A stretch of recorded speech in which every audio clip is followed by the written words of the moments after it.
What's up, guys? Welcome back to Be Better Podcast. Here we are finally with episode 50. Tonight we have a special guest on, Eric. You guys might recognize him from some early 2000s commercials, some of my favorite for sure, but he's done plenty of other things since then, and we're going to figure out what that is. So thanks for joining us. Eric, how you doing, brother? I'm super good. Thank you very much. How you doing?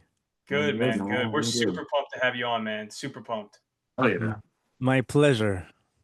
So I'll kind of kick this off, right? Because I'm just going to rip the Band-Aid off, right? So I know we talked a little bit before the podcast and mentioned this. So for all, those out here who don't recognize him immediately in the States here, he was the main guy of the freecreditreport.com commercials. Some of my absolute favorite growing up.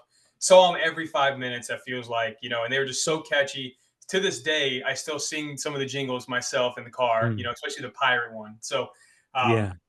kind of, I want to back it up well before then. So, like, obviously you're a musical genius, it appears, right? So like, where did all that kind of stem from?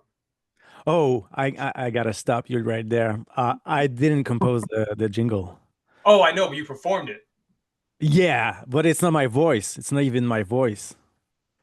Oh, Surprise. I didn't know that. You're I just the thought guy. you knew that. Yeah. No, They really? didn't want no, because they didn't want my French Canadian accent, so they decided to keep the voice of Dave Muenfeld, who's the composer of the songs. Even though they knew I could sing and everything. I was the lead singer of God Against God back in those days. But they didn't want my accent because the market it was for the United States, right? So they Yeah. wanted to make sure that it was Dave Muenfeld's his voice. Yeah. Wow. That's Sorry. crazy to say though, because I feel like there's a lot of like people from other countries who Yeah. do like movies and all this other stuff. Yeah. And they Yeah. just kind of like either conform their voice to it or just Uh-huh. they have that whatever they're from and they make Uh, it theirs and people love it. I mean, it's just awesome. So I mean, Well, that sucks. look at like yeah. Tom Yeah. Holland, right? Like Tom Holland is a British guy, and like whenever he acts, he's always American, right? So I thought it might have been the same deal for you. That's absolutely crazy. So they Yeah. basically you just you performed it essentially, right? You were the face of it, Yeah. and then they It just put was the lip voice. sync. Exactly. Yeah. Wow. Sorry, guys. No, no, that's even Boom. more. That's even more interesting because of like one, Yeah. you did two factors, right? Number one, you did such a good job at lip singing and playing it off so well that I mean, 20 something years, I thought it was the same thing the whole time. That's No. crazy. Yeah. Yeah. He's like a magician. Schling. I'm literally in awe right now. That's absolutely fucking crazy. Oh I my mean, god. you played it, So, man. That's awesome. and what's crazy is that I've listened to some of the music you do now, and it's fantastic. So I thought it's just been you the whole time. That's so fun. So let's back it up then. Well before, right now Yes. Yes. we'll put yeah. Tell me a Now little that bit we know. more. Yeah, now that we know now that we know the Phantom of the Opera here. You know, tell me a little bit more kind of about your upbringing. I know we talked very briefly about your birth, right? I want the audience to hear that. Tell me more about that because that sounds crazy. Oh, so we start from the very beginning. We can start Uh, wherever you want, but I think that's really interesting. So okay. I'm not gonna let that one slide away. Yeah. Actually, my parents were living in Schefferville. It's a city, very very remote city up north Quebec. There's no there's no roads that go there. Okay. It's just like you gotta take a train. And my parents were living there, and my mom was pregnant with me, and then something happened. The placenta was blocking the exit of the vagina, so I couldn't get out. So my mom risked to die, and me as well. So the doctor said, we need to her to have to put her to sleep and to have a cesarean, but there was no anesthesiologist in Schefferville in 1981, right? So Holy they had shit. to put her in an airplane as quickly as possible. And the doctor said, you need to go to Labrador City in Newfoundland, and she needs to get a cesarean over there. And my dad was right next to the doctor when he in another room when my dad heard the doctor say to the nurse, like, try to save the mother because she already has two kids, and there's probably there's nothing we can do for the kid. And my dad wasn't supposed to hear that, so he was really like I'm sorry. freaking out, right? And in the airplane, just before we landed, there was a lot of not a storm, but like a lot of Turbulence. turbulence, yeah, and the airplane was moving a lot, boom, boom, boom, and then the placenta moved, and I was able to get out, and then I started to cry, and my dad was expecting me like dead, and when he heard me cry, he started to cry himself, and the airplane landed, and the news Radio Canada, which is the main network, television network in Canada, was there to welcome the whole thing. And so I was born in an airplane, and I made the news the very first day I was born. A local star. That's Dude, awesome. Yeah. What a That is story.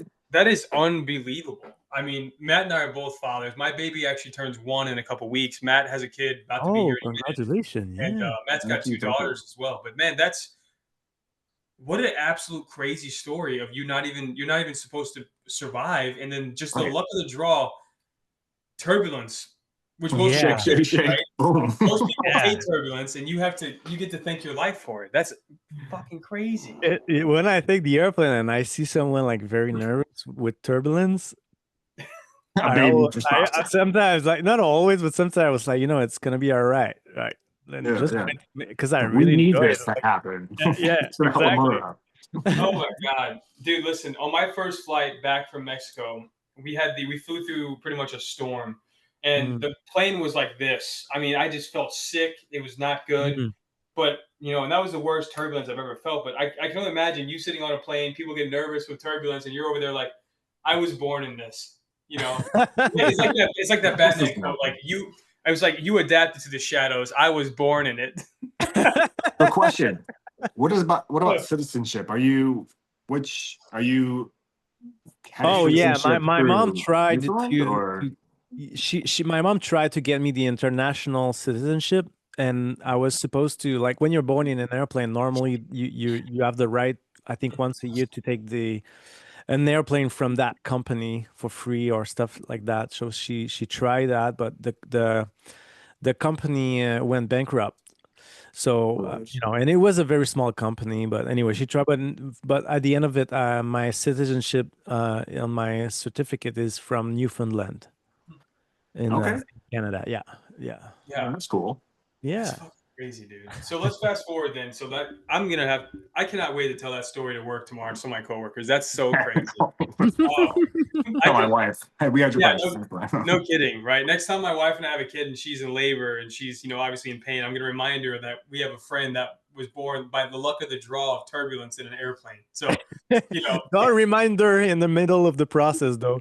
You might receive a slap on the head. It's all oh about yeah, timing. I'll be sleeping on the ground somewhere for a while. But so going forward, right? So you obviously had an incredible birth. I mean, I'm so just amazed again. But anyways, so you had a you had a good birth, right? Obviously, luck of the draw, thank God. And then progress. So when did you really? Because you're musically inclined for sure, right? I mean, if the people out there listening haven't checked out his page by this point, some of the things he's able to produce and sing and play on are just phenomenal. I mean, it just sounds so surreal in a modern day where music kind of is shitty now. It Mhm. feels good to hear something so authentic, which is what you've done. So where did Thank that you very much. musical genius start stemming from? How did that come about? Oh, that's very flattering, genius. I don't know. It's a lot of love and passion that brought me there. It started at the National Theatre School of Canada. I studied acting. It's my first, endeavor as an artist was acting. And during acting, I realized that I really enjoyed singing. I really enjoyed the singing classes. We were improvising, just singing, improvising, and I really, really enjoy that. So I started to play the piano to improvise with the piano, and I realized that I was having more fun with doing that and acting in a play that it's really nice. I love acting. It's just that when you create your own music, your own songs, it's your own words, it's your own theme, and it's you know it's you. 100% you. Whereas when you're an actor, you're in service of a story. Sometimes the story is good, sometimes it's not. And I just fell in love with that, and I started to play the piano. And when I stopped, I left the National Theater School. I wanted to pursue music, but I didn't have a piano, so I started to play guitar. I would ask a guy. There's always a guy on a party who's playing guitar, so I would ask him, "Hey, teach me something," and he would teach me something, and I started to play guitar, and there you go. Yeah. Wow. Once again, just kind of like right place, right time for that. You know, you found something that that was inspiring to you, and you kind of ran through it. Hmm. And I agree with you 100%. Like I've never acted professionally. I've never, and I took guitar in high school, and I got a C minus. I was not very good by any means, but you Mm. know, I do like it whenever I'm able to act authentic to myself. Right. I don't like when I have to put on a front or play the role Mm. of somebody else. Right. I like whenever I can be myself, and I think everybody Yeah. does. So the fact that you can be yourself in your music, and then basically showcase your feelings and showcase what your thoughts are on in a musical sense, right? I mean, I think that's one of the Mm. most ultimate freedoms that we are getting in this life. Yeah, Fuck man, you're yeah, man. telling a story from your soul. Like, how awesome is that? I mean, not everyone can articulate in a musical form of their own to express that. Like, that's one of a kind of a person, in my sense. Hmm. I mean, Yeah, all I I mean, did was like, good.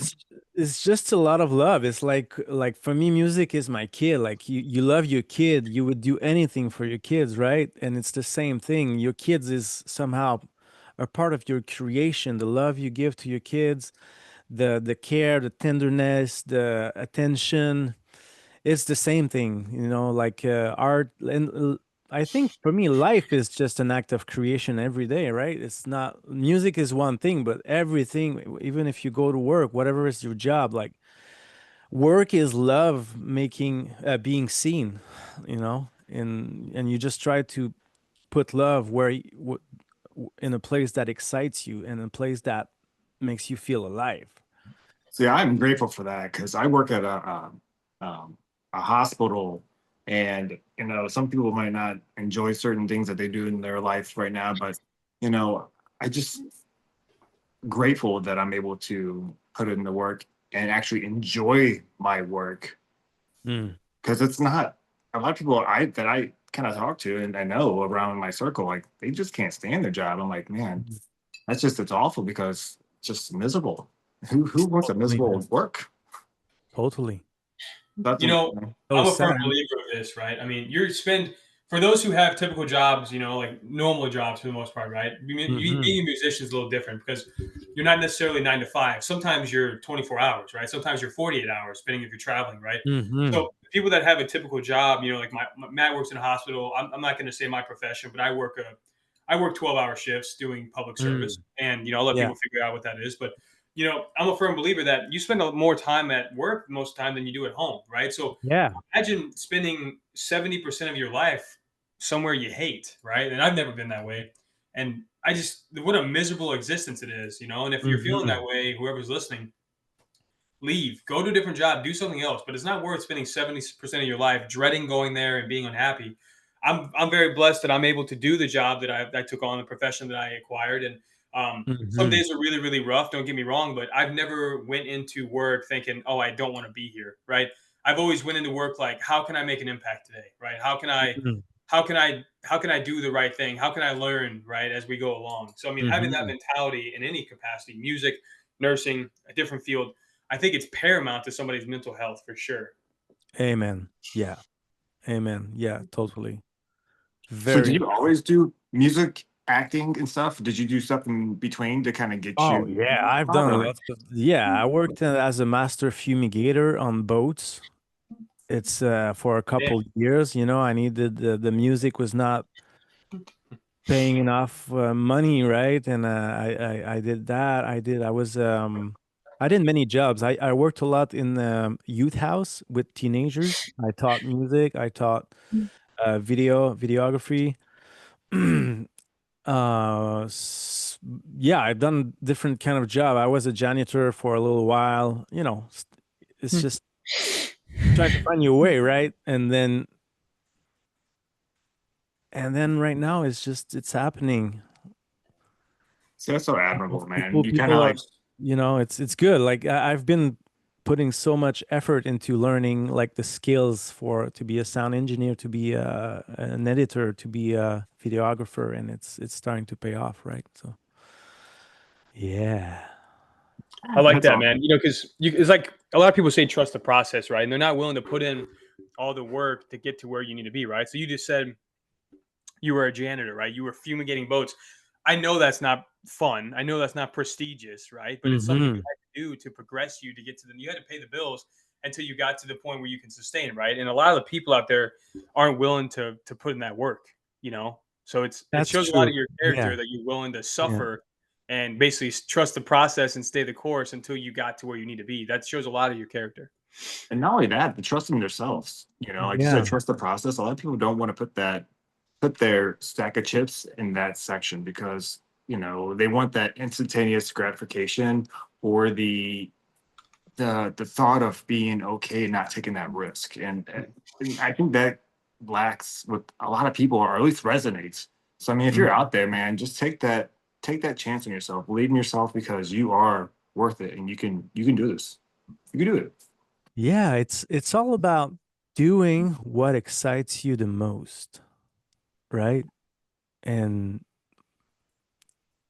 cultivate the certainty that everything that needs to happen will happen in time with no expectation on the result.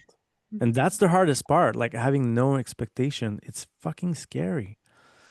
Because, there's like, oh, but wait, what if I do what I love? It's not going to get me enough money.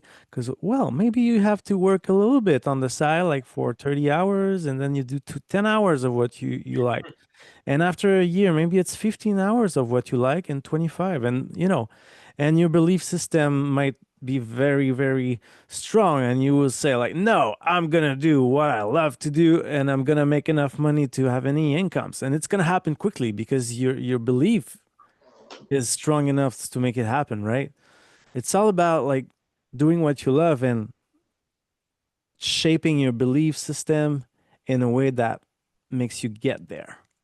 So how during your process, I'm sure you had some lot of naysayers, a lot of people that said, hey, let's just back off from this dream. Let's just kind of figure out something else over here that's more sustainable, more effective. Blah blah blah. What Mhm. was that like for you? How'd you get over it, and like what was the process for you? I would always be thankful for these people to give me that kind of reflection and then put them aside from my life because they were not serving me. And sometimes it's hard because it's people that you love. But if someone that I love or pretend that this person loves me and don't believe in me, sometimes it's good to have feedback like, okay, Eric, you want to be an NBA player. It's not gonna happen. Okay, right. I get it. Yeah. Yeah. It's like, okay, I'm not 6'6". I don't dunk. I'm 44 years old. I will not become an NBA player tomorrow morning, of course. Like it's important to have that, like, are Realistic approach. realistic. But if I what I love to do is music or video or whatever it is that you love, and someone in your life is telling you that this is it's you shouldn't do that, this person doesn't love you, and you should thank that thank that person, but put that person aside from your life. The worst enemy I had, I was lucky enough to have a very good family, very good parents, very good friends, so I never encountered a lot of these people. The worst enemy was myself, to be honest, because Right? I was the one who was creating these expectations. Oh, I'm gonna get this dream. I'm gonna have this. I'm gonna, because I tasted it, right? I was in a commercial. I was famous. I bought a Porsche 911 Turbo. It was fucking cool, right? So I got a That's taste awesome. of that success, and then for 10 years, it was like super, like nothing, right? So my worst enemy was myself, trying to create that expectation about, oh, I'm gonna be a rock star. I'm gonna be whatever. And so that was the hardest part. The part is to do what you love to do with no expectations, just for the sake of enjoying the process. Sounds like freedom, honestly. Yeah, because it brings you here and now. You're not afraid either of the past, because in my personal story was the past. Like, oh, I had success, right? I had some kind of thing going on with these commercial. And the future, like, I want to be that person, like that famous, whatever. And once I just put everything out of my system from the past and the future, I'm living the moment here and now, enjoying the process of what I do and the result. It's, of course, it's nice to have a great result, to be famous. I'm sure, like, Brad Pitt can testify that it's fucking awesome to be him, right? But it's not about being someone else. It's not about being the projection of your own dreams. It's about being you here and now, fully with what you are.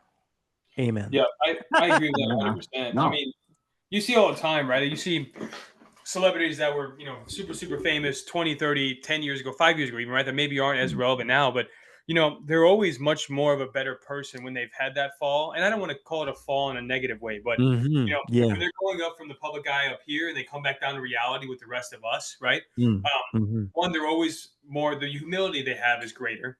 They're generally Hmm. more kind, right? They're the more Yes. hardworking version of themselves. Totally. Yeah. And so they develop, it's kind of like a fall from grace almost, right? Because Mm. all these positive traits come back out of them, and it's almost like reminding them that they're human, right? And Being they humble. they Yeah.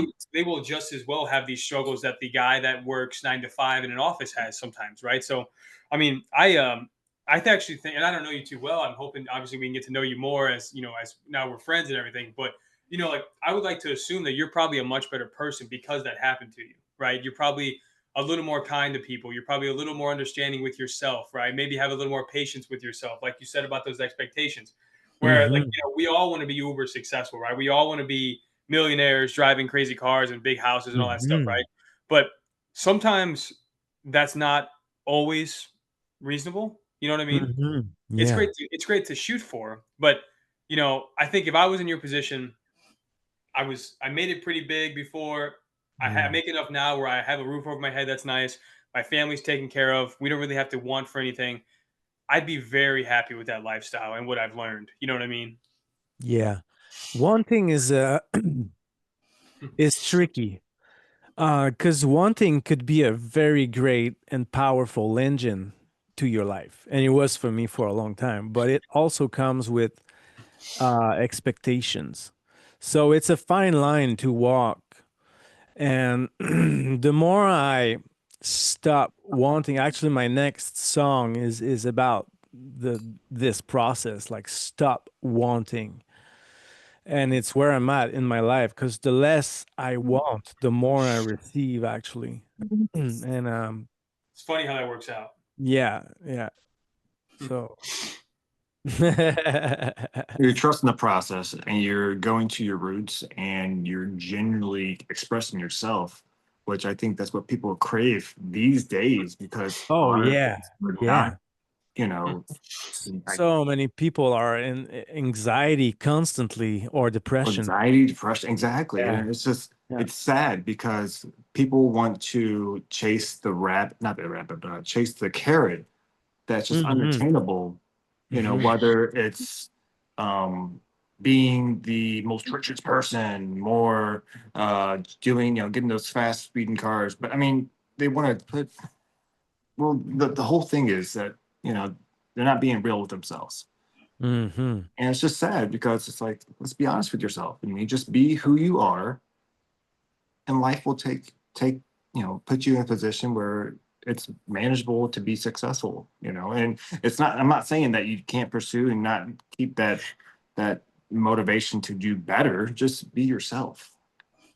Look at Yeah, and Eric. feel. Yeah, sorry, Nate. I'm sorry. You remember Kate Bush, right?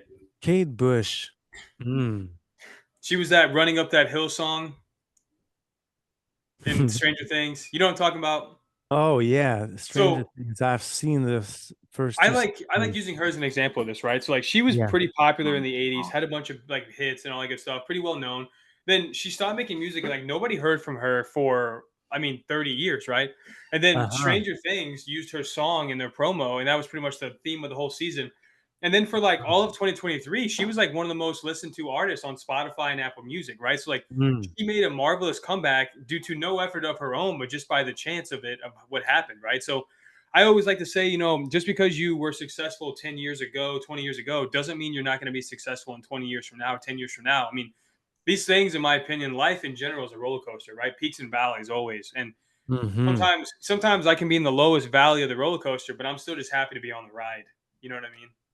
Yeah, there's a Enjoy the famous moment. actor from Cheer who said exactly the same thing. Like he was super famous Who was this? and Cheers is was my not favorite show of happy. all time. Yeah, one second. He's the tall guy with the big nose. I don't remember his name. Oh, he's done a Frasier? lot of movies. Like, Kelsey Yeah, Grammer? yeah. And he said like he was on Hollywood table and the host asked him a question like what would you tell yourself, your younger self? And he said, man, don't go in the ego thing, man. Just enjoy the ride. I feel that. Yeah, that was who I'm thinking of. That's Kelsey Grammer. He very, very well respected, Yeah, very intellectual possible. guy. I Yeah. so Cheers. simple, It's but funny you so just said true. Cheers because that's my favorite show. So I know all the Oh, actors. really? Yeah, So I but tapped right into it. yeah, you hit it right on the head with me. I'm a big, even though I was born in '96, I'm a big '80s fan. Ah, I like the culture of the '80s better. I think we had a little mhm. more class. Things were a little more streamlined, but that's a different guard. Yeah. So let's transition to, obviously, you know, I'd like to get into your stuff you're doing now in just a little bit, but you know, so your big break essentially, right? How you kind of got your foot in the door and really got some traction in the career early on. So how did that, like, did you audition for that role, or how did they find you, or what happened? Yes, I auditioned. The casting director, Ginette D'Amico, knew me from I think from another commercial I had auditioned for, and she knew that I could play the guitar. She knew that I could sing. And originally, they were supposed to put the actor's voice. We had some studio time, so we were supposed to like play the songs, and you know. So anyway, I did the audition, and they, I think there was like two auditions. There was a callback. I had to go back, two or three. I don't remember.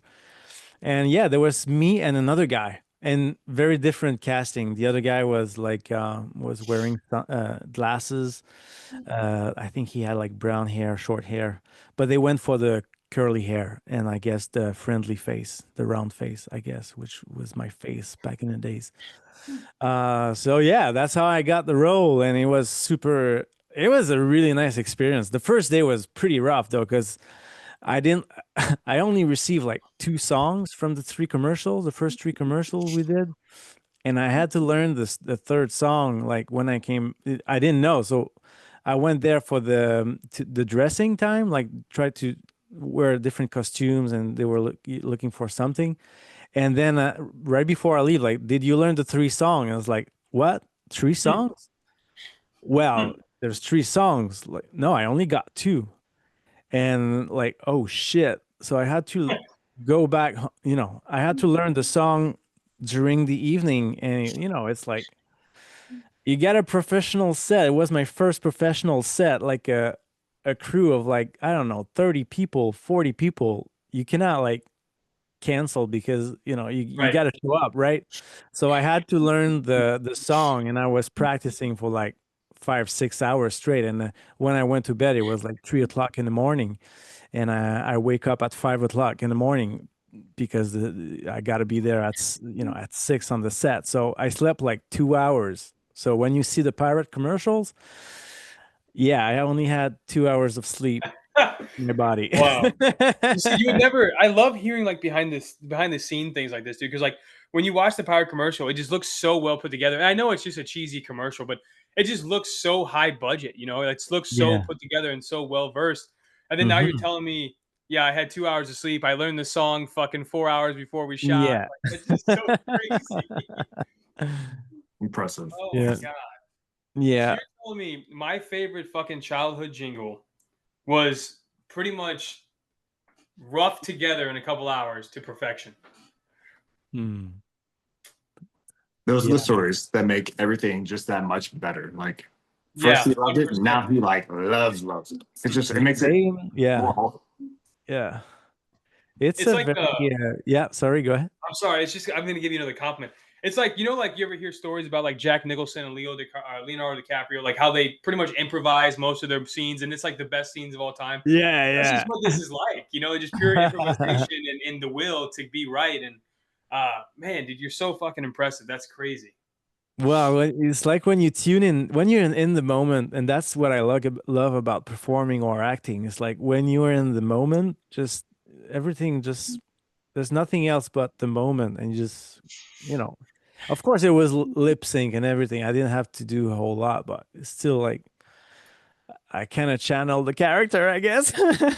I mean, 100%, considering we didn't know Absolutely. that it wasn't you on The Voice. Like, Yeah, I mean, and you look like I told you before, man. I thought you were like a average white guy from California.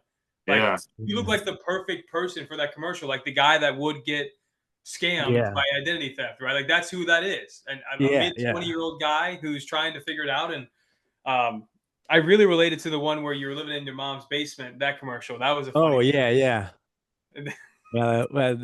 Well, I'm marrying my dream girl. I'm marrying my dream girl, but she She didn't tell didn't me tell that me it my was credit bad. was So bad. now Oh, what instead a of living banger! in a pleasant suburb, we're living in a basement at her mom and Mom dad. and dad. Yeah, Oh yeah. my God, what a This banger! What a treat. Oh this man. apartment was so tiny, man. It doesn't show that well on the camera because they use like a wide angle lens. Sure. But dude, that was the smallest apartment I've never. It Oh was my, tiny, tiny, tiny, tiny.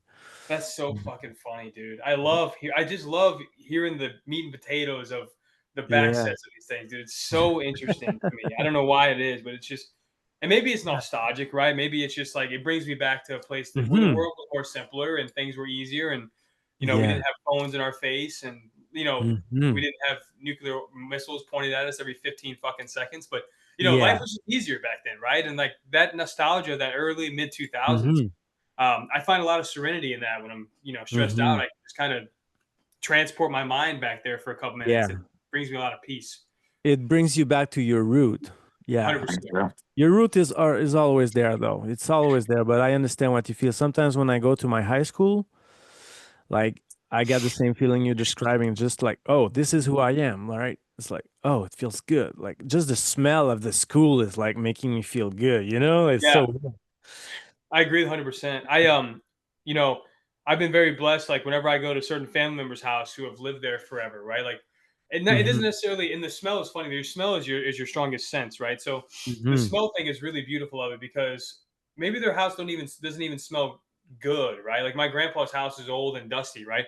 But hmm I lived there for so long. I've been there so many times. There's a lot of great memories there. Like that smell, it's not like it smells bad to me. It just smells like reminiscing. Oh. hmm Oh, it smells like hmm home. And Yeah. my So grandpa smoked cigars in the house for 40 years, but it just smells like tranquility to me. It's amazing how you can smell something and it brings you back. Oh yeah. Oh yeah. The memory of each smell is very strong, very well imprinted in our body. Yeah, what a blessing to have that ability. Yeah. So going forward, obviously, you talked a little bit more about, how that played out for a bit and then obviously it went away. So, talk about things you're doing now. I know we're getting kind of even, it seems like we have, but I know we're getting closer on time. Tell me a little bit more so about like things you're doing now. Obviously, you're still making music and whatnot. So like what's the game plan going forward? Mm. Well, exactly what you said, music and video. I try to, mm, how can I express that? I feel that somehow my mission is to share my personal process as a human being through art, through music, my connection with nature, for example, my connection to psychedelics, and what I learned through these experiences, through my connection with nature. And it's just really what inspires me right now. And creation, just creating nonstop, like making videos, making. I do a lot of improvisation. I have a ambient music project. It's called Violette'scape, and I also have like a more not consistent project, but like more like not that ambient music is not consistent, but like I mean something with more lyrics, and a project that has more a bigger harmonic structure with different colors, like, and it's called Violette Sound. I've only released one song yet and a music video for that, but I'm about to release more, and that's mainly my focus right now. And I produce other artists that, you know, hire me as a sound engineer. I also direct music video for artists who are attracted to what I do. And yeah, that's what I do these days. And I hope I'll keep doing it for the rest of my life. Yeah, that's fucking. So, Beautiful. how does it feel, man? You're gonna leave a legacy of 100 years from now when you're long gone, right? People are gonna be able to see the work that you've done, and that has to be rewarding. I don't know. To be quite honest, I don't like.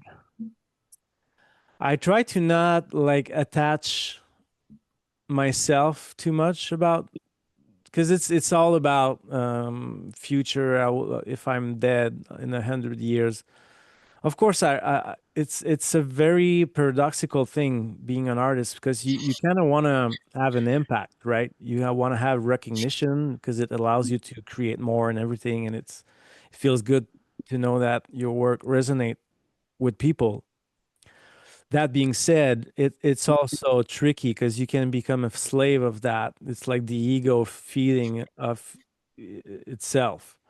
So I try to really focus on the creative process, and also try to focus on the serving the artist. When I work with an artist, I really try to withdraw myself, even though I'm very present, like I'm very passionate, but I try to withdraw myself in a way that I serve the song or the music video as much as possible. I try to, serve the vision, but the vision and the song needs to somehow resonate with me as well, right? Because sometimes you do a job and it's more for the. Sometimes you do a job and it's more for the money, and we got to be honest. Sometimes, like, oh, I didn't have any gigs for a couple of weeks, a couple of months, and okay, I'm gonna take that gig even though it doesn't resonate with me. But I try to serve it with as much heart as possible, even though it's not my purpose to film. I don't know.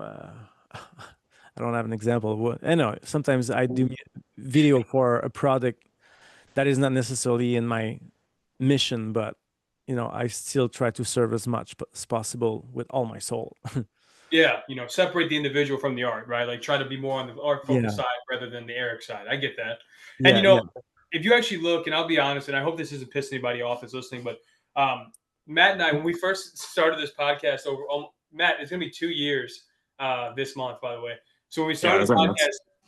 podcast, 2 years ago, some of our early guests, we just necessarily, and I'm not going to name names because we're very thankful for everybody we got to meet with, right? I mean, I try to be as humble as I can in this regard because we've never made a penny off this podcast, and all we've done is spend money and invest money. And the purpose is to, meet with awesome people and hopefully inspire others, right? And help others learn Hmm. their way. So, Yeah. um, but my point is, we had guests early on that maybe we didn't really resonate with, maybe we didn't really share the same ideologies with, but Hmm. we gave them an opportunity and a platform to come on because one, on the selfish side, we needed guests, right, for our episodes, but two, like we wanted to have content out there, right? So, I mean, I Hmm. get it completely. Where sometimes you take a gig that maybe you're just like, eh, you know, Yeah, you got to but start somewhere. You got to do something. You got to, and And everyone's got a story, everyone's got something that you can take and help grow from. So, you yeah, Mhm. know, and I can tell you some of our early episodes, like maybe they weren't like the best production quality wise out there, but like, man, I'll tell you, Matt and I gave it our all in the conversation. I mean, we give it 110% no matter who we speak to, right? Like even if we necessarily don't agree with them or don't really have a passion for what they offer, like if they're willing to come on the show, we're going to give it our 110%. It's Mhm. just luckily in the past 6 months, we're able to connect with people that we want to talk to, like you and, like Chef Brian Duffy that was on and like some other guests as well. Mm. Like we've been able to connect with these people that we've sought out and we're able to connect with because we were curious about them. So I once again, I can't thank you enough for yeah, responding to a random guy's Instagram message. So it's cool. Well, I thought it would be fun, and it is fun. So Yeah. yeah, It was yeah, hard to hopefully. find you, dude. I'm not gonna lie to you. It was hard to find you. yeah. I'm mysterious now. Well, I had to go through ChatGPT, and I was like, "Hey, do you remember?" I told ChatGPT, I said, "Do you remember those commercials?" I was like, "I need you to tell me who is the main guy of that." And then it gave me like 4 names, and then I had to do some like Google search between you and like 4 other people. Oh, And then I yeah. saw your face, and I was like, "Oh, that's the guy." I was like, "Cool, cool." Okay, I was like, "This is the guy." And then I was like, "I pray to God he has an Instagram." And then I was like, "Okay, Yeah. if he doesn't have an Instagram, I'm gonna message him on LinkedIn. Okay, if he doesn't have a LinkedIn, I'm gonna message him on Facebook." You know, so I'm just going through these hoops to find him. Yeah. So it was crazy. It was fun. Yeah. Thanks, ChatGPT. Yeah, yeah. Thanks AI for connecting. For connecting us Yeah. with Eric. In the futures now. Oh man, that's so wild. Well, I'll tell you what, man. Like I said, we keep this pretty short just to respect people's time. I would love for you the last couple minutes here to just plug in yourself, all your socials, where people can find you. Guys out there listening, I listened to some of his stuff that is kind of in the prelim phase a little earlier. It truly is authentic. I got the same vibe from you as I got, and it's different style of music. But do you know who Oliver Anthony is? Oliver Anthony is, right? Like I don't recall. if you listen to him, he's real. He's more of an American like country Uh-huh. soul guy. Uh-huh. It's just true authentic because he's not signed by a label. He's just making good music that he wants to produce. When I Mhm. was listening to your stuff, I got the same vibe. I was like, this is just somebody pouring everything he's got onto his canvas, and I Mm. really appreciate the authenticity of what you do. Mm. Thank you. Thank you very much. But yeah, plug yourself in as much as you can, please. Well, my name is Eric Violette, and my website is violetteeric.com. Nice. You can see pretty much anything over there. I'm a director, I'm a sound engineer, I produce music. I compose my own music as well. I have 2 musical projects, Violette Sound and Violettescape. I also have a vlog on my website on which I, use videography as a tool to express some ideas and that are, you know, connected to my heart. I also make xylophone. I make xylophone and I sell them. I make them with my hand, and it's not released yet officially on the market. It's only word to mouth for now, but I'm gonna release the product hopefully next month. Keep pushing the date, but so yeah, I make a xylophone. It's called V Vibe, and it's a very trippy instrument, and I make it in my shed here. And there you go. I'm a I direct director of music video, and yeah, I think that's it. Yeah, that's what I do. Don't downplay it. That's a lot. That's a lot of skill set. You know what I Yeah, mean? yeah, Yeah, not willing to say that. It's not like yeah. you're like, yeah, I sweep hallways. That's not. It's nothing like that, right? I mean, Yeah, yeah, yeah.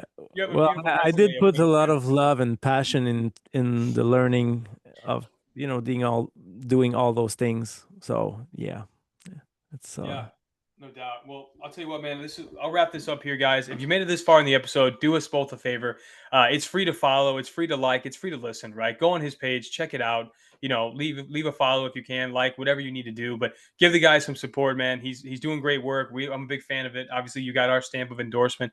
And also too, if you feel need necessary, like our page as well. Like, share, subscribe, whatever you do. And obviously, as I say this every time, for all those listening out there, if we can be of any service or any help to you, connecting you with anybody, making your life easier, whatever, right? We're in the business to help people, right? Send us a message. I promise you we'll respond same day. And, we'll connect you with whoever we need to connect you. So thank you guys for joining us. Eric, thank you so much for being a part of this, brother. And I look forward to connecting with you again soon. my pleasure. Thank you for having me. You got it. Sure. See you guys.